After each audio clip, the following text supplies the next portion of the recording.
Dua relawan Joko Widodo tak lagi duduk di kursi Kabinet Merah Putih. Usai KPK melakukan operasi tangkap tangan terhadap Wakil Menteri Ketenagakerjaan Immanuel Ebenezer atau Noel. Noel tersandung dugaan kasus pemerasan pengurusan sertifikat keselamatan dan kesehatan kerja atau K3 di Kemenaker. Noel merupakan loyalis Jokowi dengan membentuk relawan Jokowi Mania atau Joman. Sedangkan Budi Ari dicopot dari jabatannya sebagai Menteri Koperasi setelah Presiden Prabowo melakukan reshuffle kabinet. Mantan Menkominfo di era Jokowi ini merupakan Ketua Umum Projo, relawan pendukung Joko Widodo sejak Pilpres 2014. Dengan tersandungnya Noel atas kasus korupsi dan dicopotnya Budi Ari, artinya tiada lagi relawan Jokowi dalam Kabinet Merah Putih. Lantas bagaimanakah hubungan Prabowo dan Jokowi? Apakah dengan dicopotnya dua ikon relawan Jokowi di Kabinet Merah Putih berpengaruh terhadap hubungan keduanya?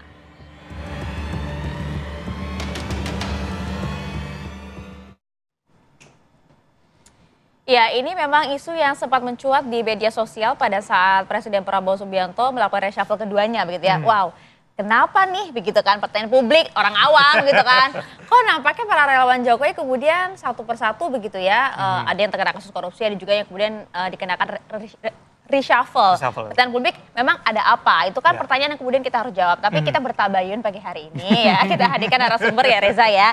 Sudah hadir bersama dengan kami saat ini ada Waketum Projo, ada Bang Freddy Damanik. Halo Bang, selamat pagi. Halo, selamat pagi.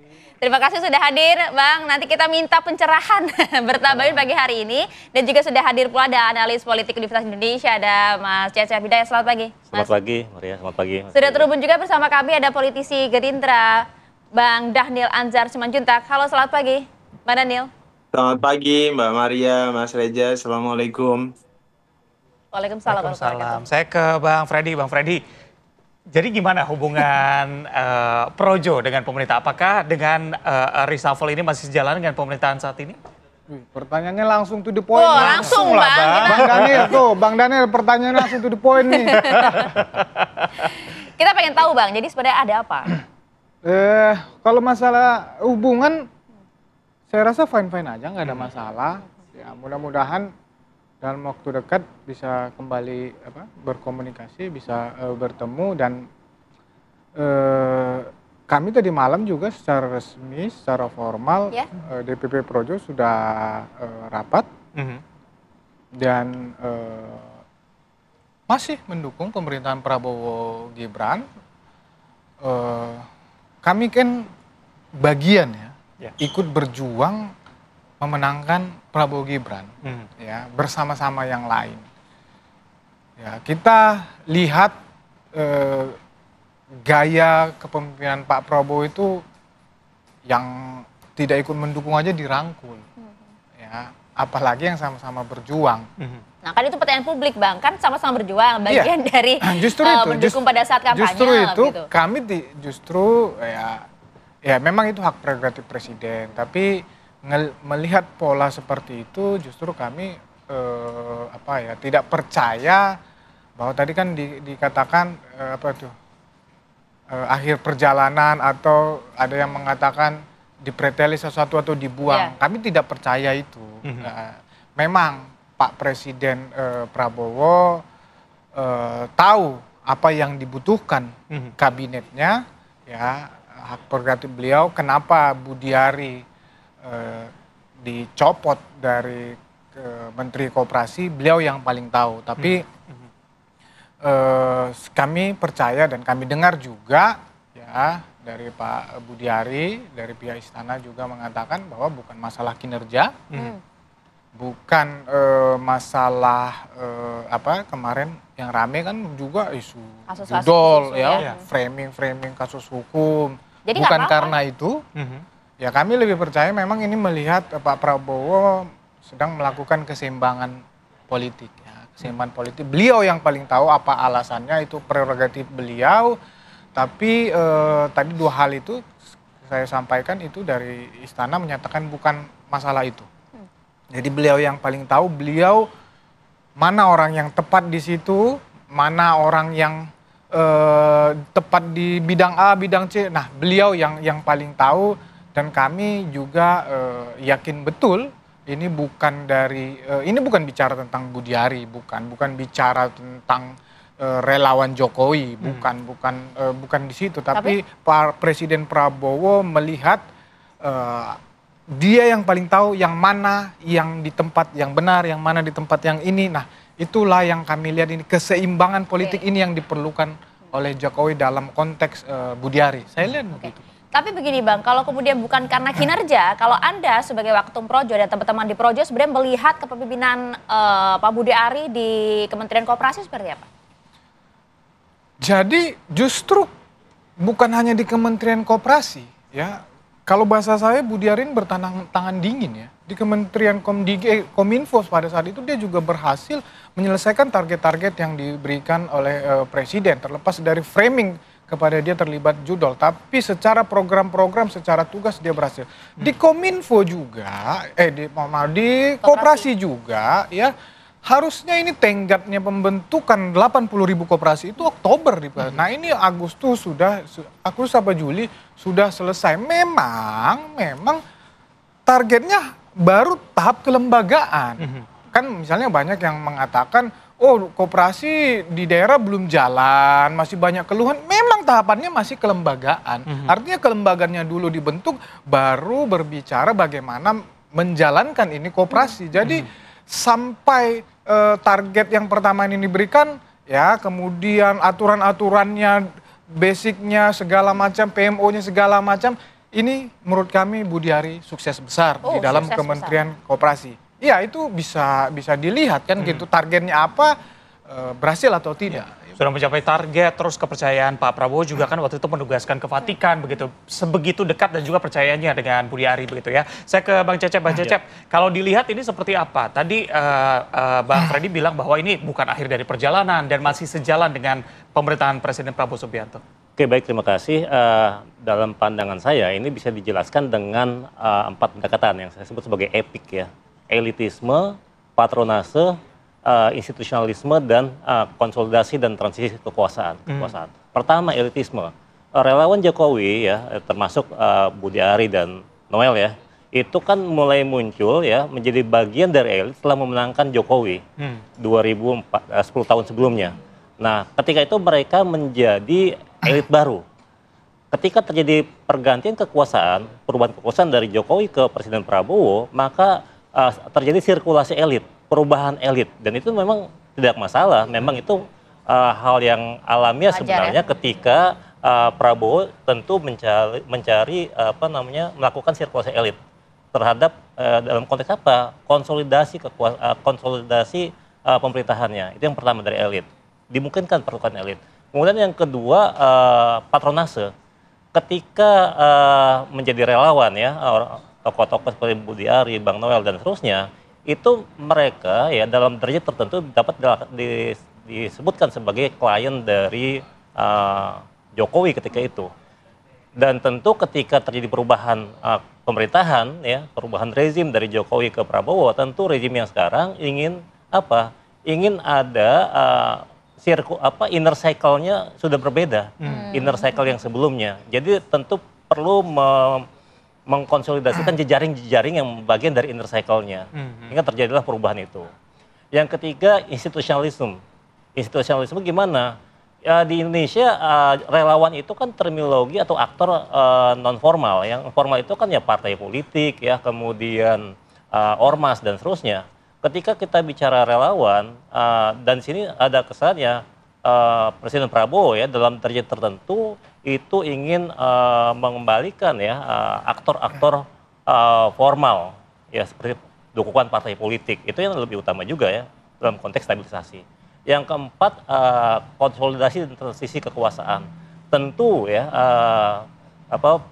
sebagai seorang presiden dia ingin tadi yang disampaikan Bang Freddy juga sebenarnya kan ingin melakukan konsolidasi. Hak prerogatifnya. Iya, ingin pemerintahnya stabil ke depan sehingga kemudian dia perlu menata ulang dan 5 orang menteri yang di reshuffle pada tahap awal ini saya kira ini bagian dari awal. Kedepannya bisa jadi ada juga ya setelah melihat kondisi, karena saya melihat kan Prabowo juga ya Presiden Prabowo itu melihat tuntutan-tuntutan yang terjadi ya beberapa waktu belakangan gitu, sehingga pergantian reshuffle yang kemarin itu dalam rangka menjawab sebagian tuntutan publik. Oke, menjawab sebagian tuntutan publik mengatakan itu di akhir ya. Dan betul tidak sih Bang Dhanil bahwa ini memang Pak Prabowo sedang mengatur lagi nih ibaratnya inner circle beliau, kubu beliau. Apakah kemudian relawan Jokowi sedang dipertimbangkan dalam kabinet merah putih yang memang tidak sekuat dahulu atau bagaimana Bang Dhanil? Pertama, kalau kemudian dihubung-hubungkan antara hubungan Pak Presiden Prabowo dengan Pak Joko Widodo, agaknya tidak terkait dengan hal tersebut. Kenapa? Karena Pak Prabowo sejak awal, seperti Anda ketahui, beliau tentu tetap menjaga hubungan baik dengan semua mantan presiden, apalagi dengan Presiden Joko Widodo, karena beliau sempat menjadi presiden dan Pak Prabowo menjadi Menteri Pertahanan tahun yang lalu. Jadi terkait dengan hubungan, baik hubungan secara pribadi maupun hubungan kerja antara presiden dengan mantan presiden, itu baik-baik saja dan Pak Prabowo berkomunikasi dengan baik. Kemudian kedua, reshuffle ini kan hal yang biasa dilakukan oleh presiden dan semua institusi misalnya memerlukan ada penyegaran dalam kerja-kerja institusinya, termasuk dalam konteks ini negara. Presiden membutuhkan upaya-upaya penyegaran orang-orang baru yang kemudian bisa dianggap presiden itu bisa mengakselerasi lebih cepat program-program beliau di waktu-waktu yang akan datang. Nah, oleh sebab itulah tour of duty itu kemudian dilakukan, reshuffle dilakukan terhadap beberapa personal yang dianggap presiden perlu dilakukan penyegaran. Nah, tentu alasan spesifiknya apa? Saya tidak punya kompetensi untuk tidak punya otoritas juga untuk menjawab secara spesifik. Tapi yang jelas secara umum yang dilakukan presiden adalah penyegaran terhadap anggota kabinetnya agar kemudian bisa melakukan akselerasi terhadap target-target pembangunan yang sudah dibuat oleh Presiden Prabowo. Begitu Mbak Maria. Iya. Baik, Bang Dhanil, kalau kami minta pendapatnya begitu ya, ini kan yang menggantikan Pak Budi Ari ini Ferry Juliantono begitu ya, dari Partai Gerindra sendiri. Tanggapan Anda gimana? Apakah ini sebagai bentuk penguatan partai di kabinet atau bagaimana Bang? Saya harus jawab Mas Reja, Pak Prabowo tidak pernah melihat seseorang itu apakah dia partai Gerindra atau partai Golkar atau partai lainnya dan sebagainya. Yang dibutuhkan Pak Prabowo itu adalah kompetensinya. Nah, Mas Ferry adalah orang yang selama panjang hidupnya itu punya concern pada koperasi dan beliau banyak membina sejak awal, sejak menjadi aktivis, kemudian ketika aktif di Partai Gerindra juga beliau banyak sekali terlibat dalam pembinaan-pembinaan koperasi. Bahkan ketika masih aktif misalnya sebagai politisi Gerindra, wakil ketua umum Gerindra, beliau ditugaskan oleh Presiden Prabowo itu untuk mengurusi koperasi-koperasi di level-level bawah binaan Partai Gerindra. Dan artinya memang Presiden Prabowo tahu persis kerja-kerja Mas Ferry Juliantono terkait dengan upaya pengembangan koperasi. Nah, oleh sebab itulah Presiden memilih beliau, selain beliau memang adalah wakil Menteri Koperasi, dengan harapan tentu program-program agenda koperasi itu bisa lebih akseleratif. Apalagi Mbak Maria dan Mas Reja, koperasi ini salah satu upaya Pak Prabowo untuk menghidupkan kembali dengan baik yang namanya Pasal 33 Undang-Undang Dasar 1945 kita. Selain kemudian menjadi ideologi ekonomi yang terpenting yang harus hadir di Indonesia pada saat ini. Bang Daniel, nah itu dia Bang, karena kita juga tahu betul kan bahwa Kementerian Koperasi ini kemudian dititipkan kepada Pak Budi Ari, sebuah tanggung jawab besar, tentu kepercayaan juga dari Presiden Prabowo kepada beliau begitu. Kalau kemudian bukan karena kinerja, bukan juga karena hal politis, kemudian hubungan antara pemerintahan saat ini dengan relawan Jokowi juga kemudian baik-baik saja, kita masih bertanya sebenarnya ada apa gitu ya. Semoga nanti Mas Cecep bisa menjelaskan secara detail kembali, betul tidak sih secara kinerja ataupun juga terkait dengan isu-isu yang kemudian bergelayut di dalam relawan Jokowi. Saat lagi kami akan hadir untuk Anda. Ya, Anda kembali di Apa Kabar Indonesia Pagi pemirsa. Kita masih mencari jawaban pasti ya dengan bertabahin pagi hari ini. Sebenarnya apa kemudian yang mendasari beberapa nama relawan Jokowi yang kemudian tidak lagi menjabat sebagai menteri dan juga wakil menteri di Kabinet Merah Putih. Bang Freddy, tentu ini berpengaruh tidak sih terhadap nama relawan Jokowi itu sendiri begitu? Karena kita tahu kan salah satunya kemudian terkena kasus korupsi. Belum lagi kemudian satu nama terganjal juga dengan isu yang hampir serupa dan saat ini kemudian mendapatkan reshuffle dari Presiden Prabowo. Iya, memang kami Projo bahkan mungkin bukan hanya Projo, masyarakat juga. Tapi khususnya kami, karena ini ketua umum kami, ini memang sebetulnya speechless ya. Nggak tahu ngomong apa, karena begitu tiba-tibanya.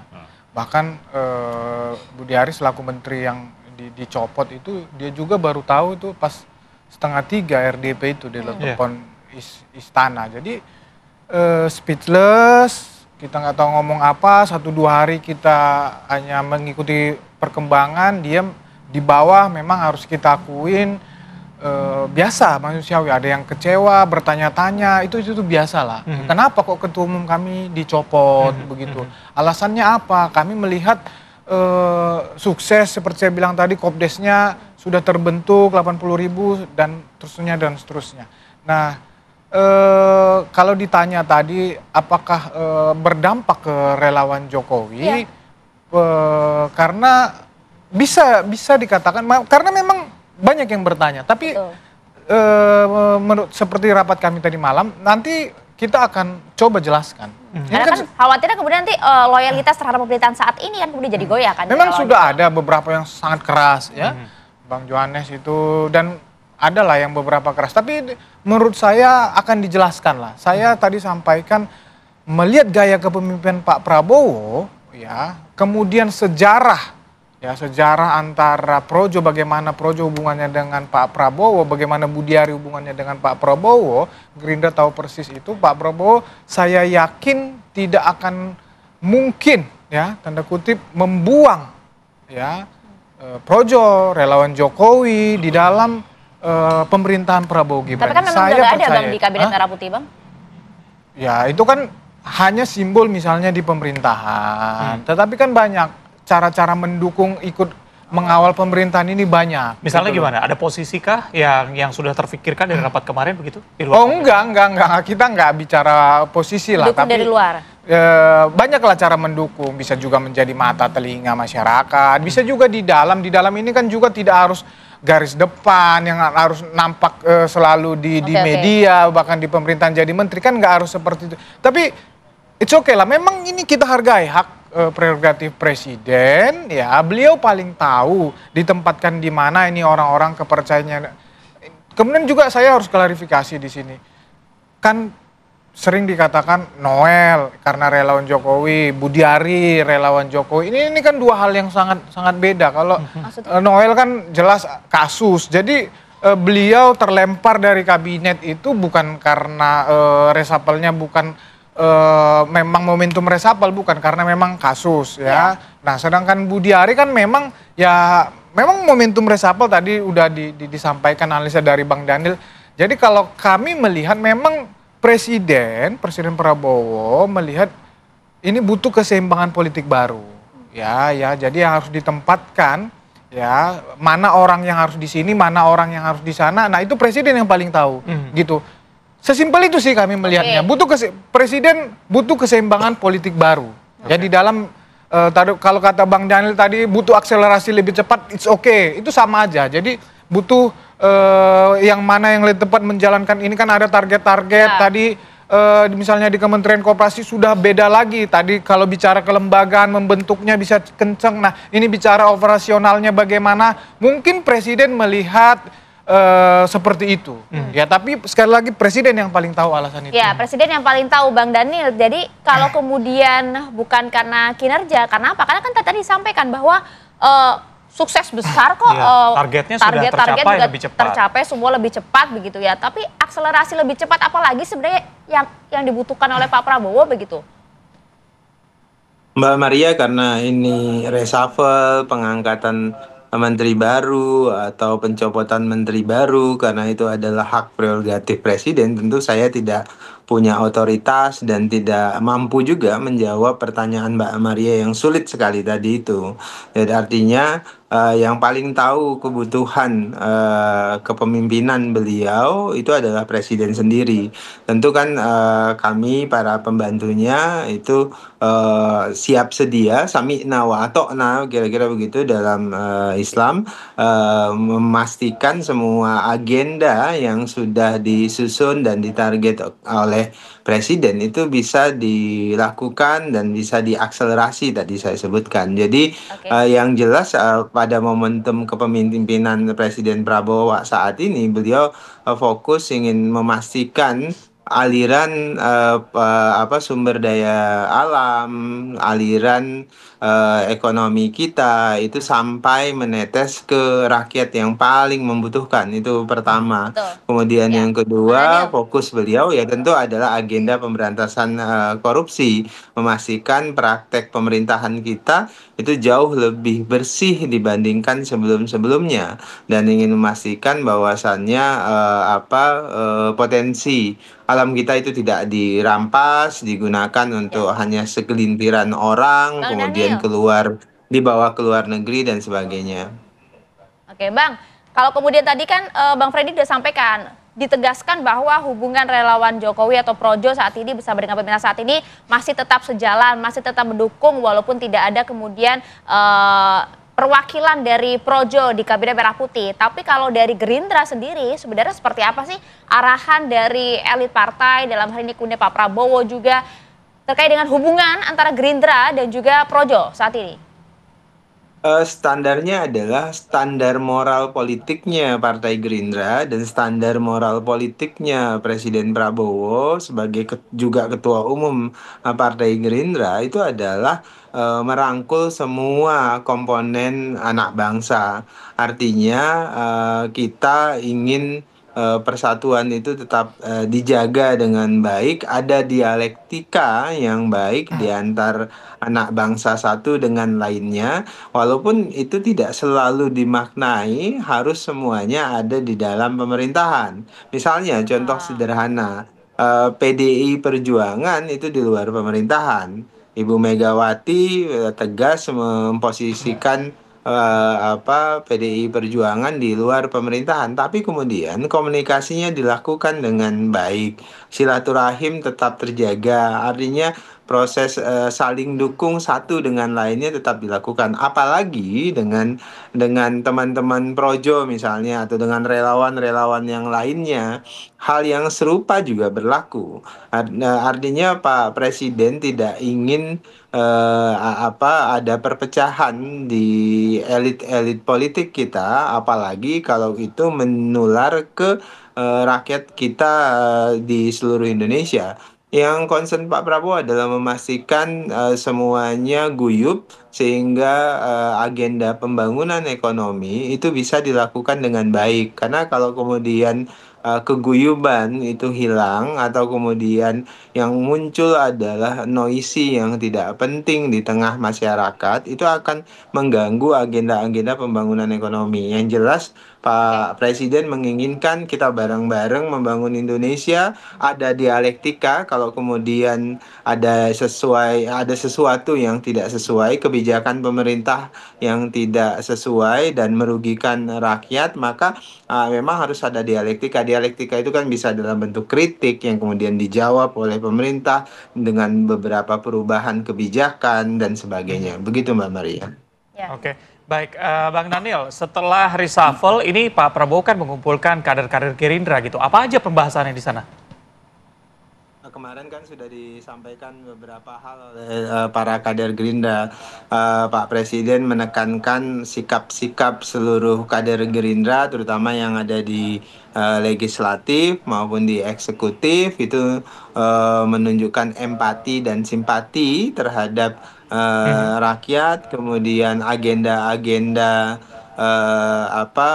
kerja dari masing-masing tugas di legislatif dan di eksekutif harus afirmasi sepenuhnya kepada kepentingan masyarakat, kemudian harus bersikap empati dalam hidup dan kehidupannya. Artinya tutur katanya juga kemudian harus menunjukkan sikap simpati dan empati tersebut. Itu inti yang disampaikan oleh Presiden Prabowo, selain tentu adalah agenda-agenda pembangunan yang ingin beliau akselerasi dalam 5 tahun ke depan. Ya kalau dari narasi ya Bang Daniel sih kayaknya masih guyup kok, masih baik-baik saja begitu ya, meskipun Bang Freddy kami masih bingung, speechless gitu kan. Jadi kalau jadi sebenarnya kalau Anda lihat bagaimana ya ini ke depan, kita bicara ke depan ya, hubungan antara Projo dengan pemerintah saat ini meskipun kita tahu sudah tidak ada lagi di kabinet ya. Anda menerawangnya seperti apa? Jadi gini ya, tentu kan pertama ya Presiden Prabowo ingin pemerintahan yang dipimpinnya itu dapat tercipta stabilitas politik. Nah, stabilitas itu tentu dengan memperoleh dukungan politik. Ya, dukungan politik itu sebenarnya beliau sudah dapatkan secara mayoritas di parlemen. Ya, nah sekarang bagaimana? Kalaupun tadi saya kira yang disampaikan Bang Freddy ya hubungannya akan tetap baik ya ke depannya ya. Apalagi dengan karakter Prabowo yang ingin merangkul semua kalangan ya. Ya dengan berbagai model penempatan nanti bisa aja. Nanti kan saya kira akan dilakukan di komunikasi setelah ini beberapa saat ke depan lah. Tapi yang pasti ingin ada ingin stabilitas sehingga dan kemudian yang selanjutnya adalah dia tentu ya melakukan kalkulasi politik. Yang menteri tadi ya mungkin memang tidak dilihat berdasarkan kinerja, tapi memang dilihat dari kalkulasi politik seperti apa sebenarnya. Apalagi untuk menteri-menteri yang saya kira ini punya posisi kunci ya. Kayak Menko Polkam misalnya, dengan kejadian pekan lalu, mungkin ada review dari Presiden Prabowo. Kemudian dengan digesernya Menteri Keuangan misalnya, tentu ada juga review ya dalam bidang ekonomi dan keuangan. Nah termasuk Menteri Koperasi, tadi disampaikan misalnya Menko Ari ya, itu sudah melakukan 10 bulan terakhir ya Bang ya, itu melakukan institusionalisasi koperasi desa. Dan Kopdes ini kan salah satu program unggulan dari Presiden. Dan tadi makanya saya bilang dengan epic tadi ya, elit, kemudian patronase, kemudian institusional dan konsolidasi gitu. Ferry tadi kan politisi Gerindra. Jadi dengan menyerahkan kementerian ini kepada politisi Gerindra, ini relatif ya Prabowo menempatkan orang yang memang sudah pasti loyal lah. Soalnya ketika ketika peluncuran Kopdes Merah Putih kan disampaikan Presiden Prabowo kepada Menko Budi ya, Anda mana partai ini nih. Tapi dia nggak jawab tegas, dia bilang tegak lurus ke Presiden. Itu apakah memang ada gejala-gejala kalau dilihat begitu, adakah sinyal-sinyal memang tidak satu tujuan begitu dengan Pak Presiden atau bagaimana? Ya tentu yang tadi saya sampaikan ya, ketika Prabowo membentuk kabinet 10 bulan yang lalu, itu kan dia mengakomodasi banyak kelompok yang mungkin bisa jadi masih ada loyalitas ganda, masih ada dualisme loyalitas. Ini yang dikhawatirkan oleh Prabowo, sehingga kedepannya dia ingin tentu kan obstacle ya yang menjadi penghalang, yang jadi beban itu ya akan terseleksi secara alamiah gitu. Salah satunya Budi Ari? Ya saya kira masuk radar juga saya kira ya. Prabowo ini kan sudah pengalaman puluhan tahun ya, baik itu di background sebelumnya di militer atau di pengusaha dan terakhir di politisi. Bagaimana dirinya sudah menjadi seorang politisi sebenarnya ya. Bagaimana dia mengatur strategi ya untuk orang-orang terdekatnya, bagaimana membentuk barisan pendukung, membentuk loyalis dan terusnya. Prabowo membangun klien-klien baru ya, karena dia sekarang patronase. Dia bagaimana menciptakan elit baru ya dari kelompok yang loyal pada dirinya tentu saja. Ya termasuk ya ketika tadi relawan itu bukan bagian dari aktor formal ya. Tentu tapi nanti mungkin tapi karena punya basis massa tetap diperhitungkan. Gitu sih gitu. Oke, Bang Freddy terakhir jadi posisinya akan di mana nanti tetap pendukung, tapi dukungan seperti apa yang akan diberikan kepada pemerintah? Ya, pertama menyambung apa yang disampaikan Budi Ari, ya beliau ya berterima kasih ya. Pertama berterima kasih dikasih kesempatan menjadi menteri di kabinetnya Pak Prabowo, kemudian beliau merasa bangga juga dan bisa mensukseskan pekerjaan atau tugas yang diberikan. Masalah misalnya nanti seperti apa,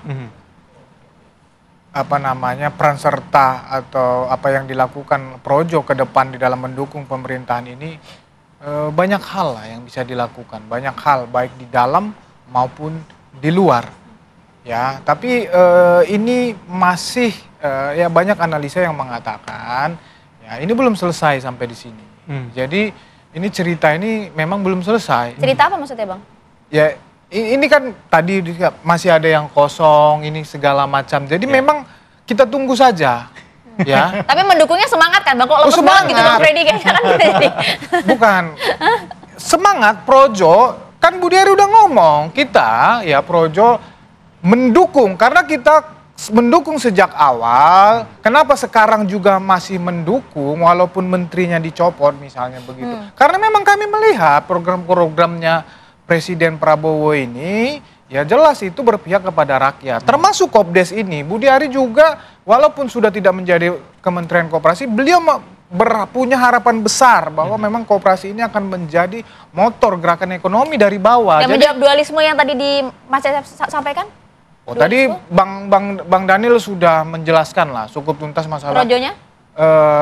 Maksudnya dualisme yang mungkin ada gitu di tubuh Projo tadi kan, makanya harus jelas nih PSI apa Gerindra gitu kan.